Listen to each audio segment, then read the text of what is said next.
오늘은 제사장 규례 세 번째 말씀입니다.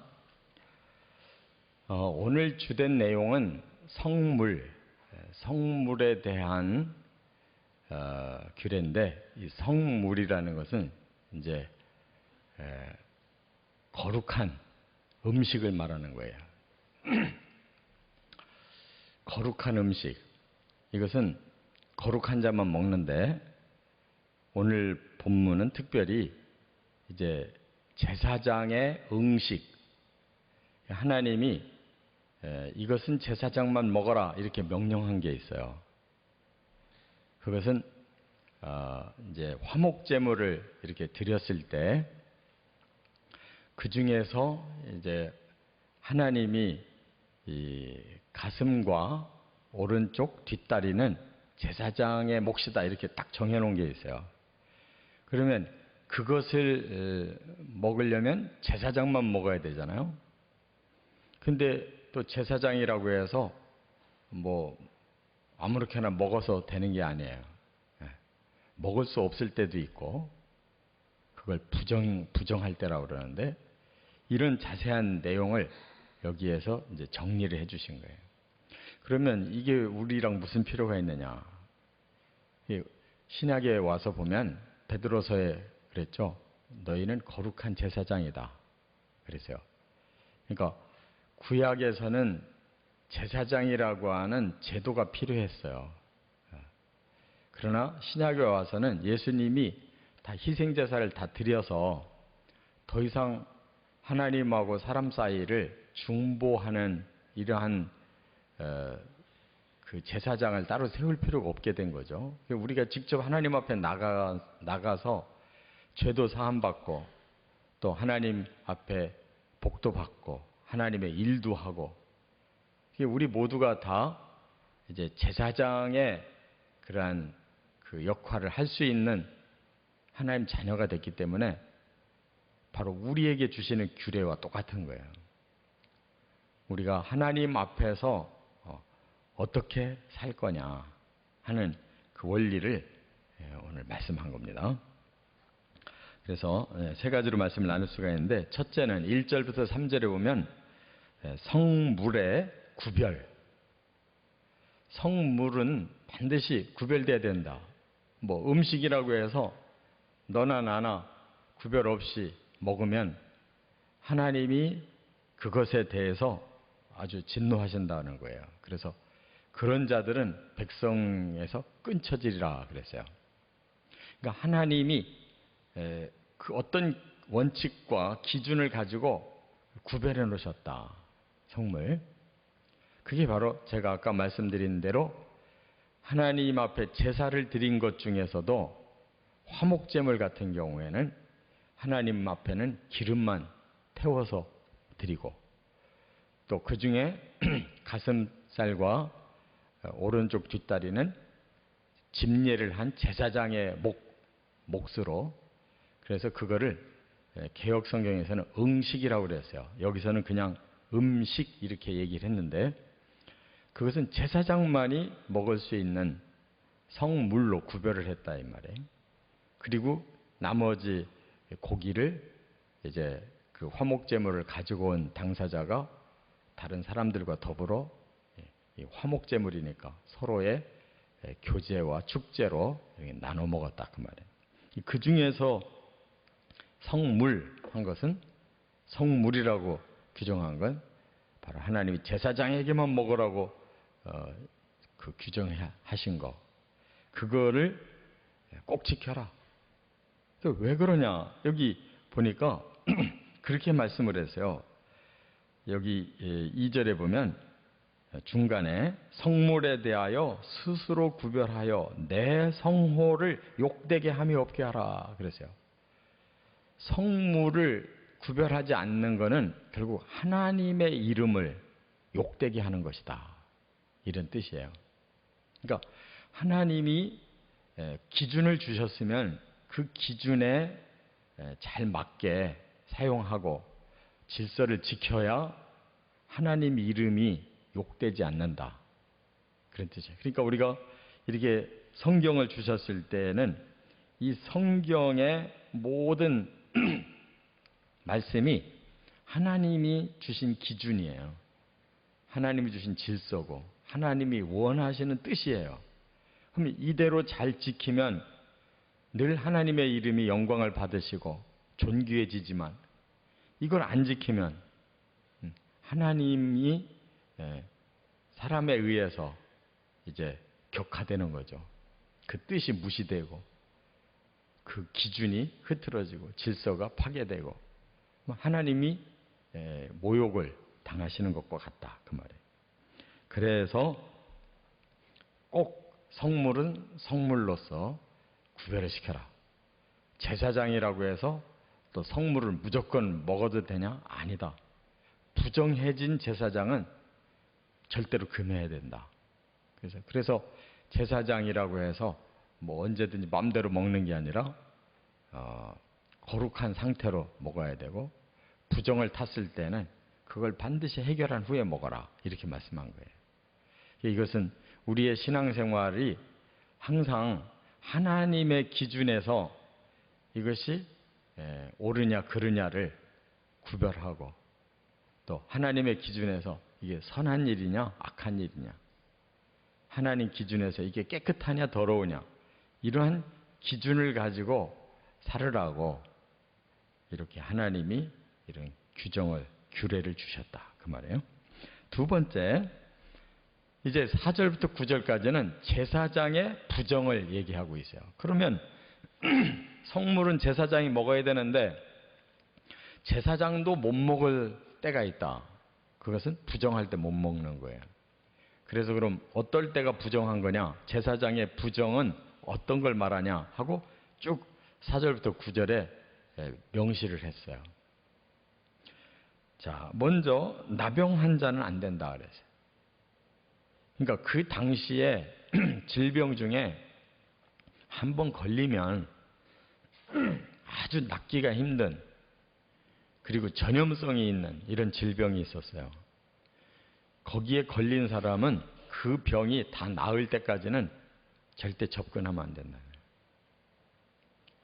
그러니까 그만큼 이 병이 아주 무서운 병, 그런 병에 걸린 사람은 격리를 해버렸어요.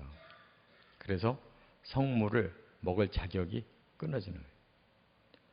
또 유출병자, 이것은 일종의 성병과 같은 거예요. 벌써 부정한 짓을 저질러서 이런 성병에 걸렸다. 그 사람은 벌써 자기 죄로 자기가 벌을 받고 있는데 분명한 그 죄의 결과가 드러난 사람, 성물 못 먹는다는 거예요. 그 다음에 시체를 접촉하면 부정하다 그랬어요. 제사장은 시체를 가까이 못하게 규정을 해놨는데 시체를 가까이 했다. 그 사람은 그거 씻기 전에는 규례대로 씻기 전에는 못 먹는다. 또 여기 설정이라는 것은 성관계를 말하는 거예요. 그 하나님의 제사장이 제사를 집례한 다음에 성물을 먹는 거지 사사로운 생활을 하다가 성물을 먹을 수 없다는 거예요. 그러니까 분명히 공사를 구별해야 된다는 거예요. 그거 구별 못하고 함부로 하면 그 부정을 탄 거예요.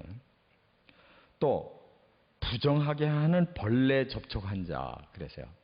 이 말도 환경을 깨끗하게 해서 항상 거룩성을 지켜야 되는데 환경이 나빠져 가지고 하나님이 벌레도 부정한 벌레가 있다는 것을 규정해 놨는데 그런 벌레에 물렸다.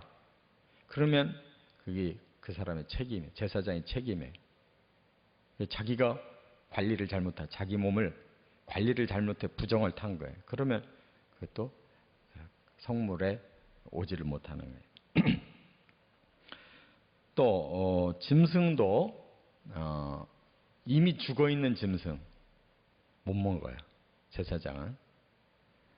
또 이렇게 뭐 동물 다른 동물에 의해서 찢겨 죽은 짐승 이런 것도 못 먹어요.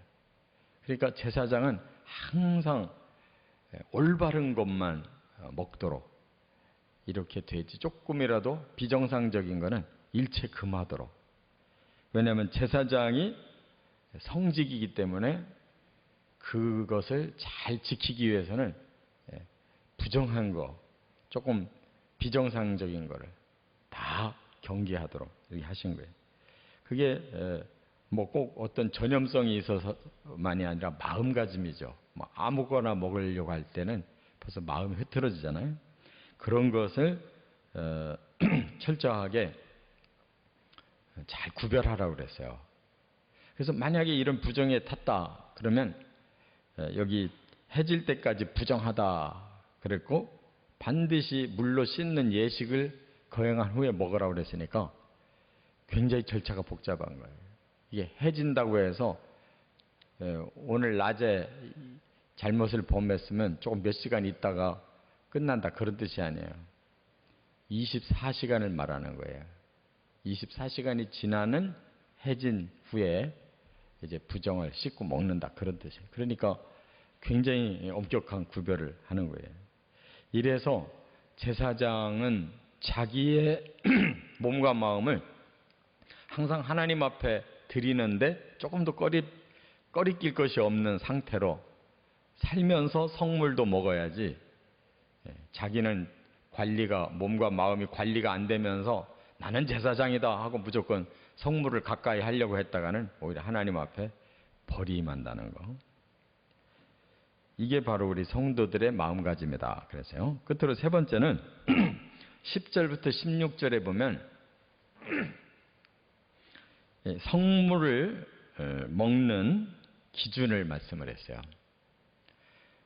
이제 부정하지 않아도 성물을 먹을 수 있는 제사장의 가족이 있고 먹을 수 없는 가족이 있어요. 이제 가족에게로 지금 이게 조금 더 규모를 넓혀보면, 그럼 못 먹는 자는 누구냐? 제사장을 찾아온 손님. 우리 같으면 손님은 다 같이 먹어야 되잖아요. 못 먹어요. 왜냐하면 신분이 제사장이 아니기 때문에 못 먹어요. 그리고 제사장 집에 와서 잠시 일을 하러 왔어요. 근데 식사 때가 됐어요.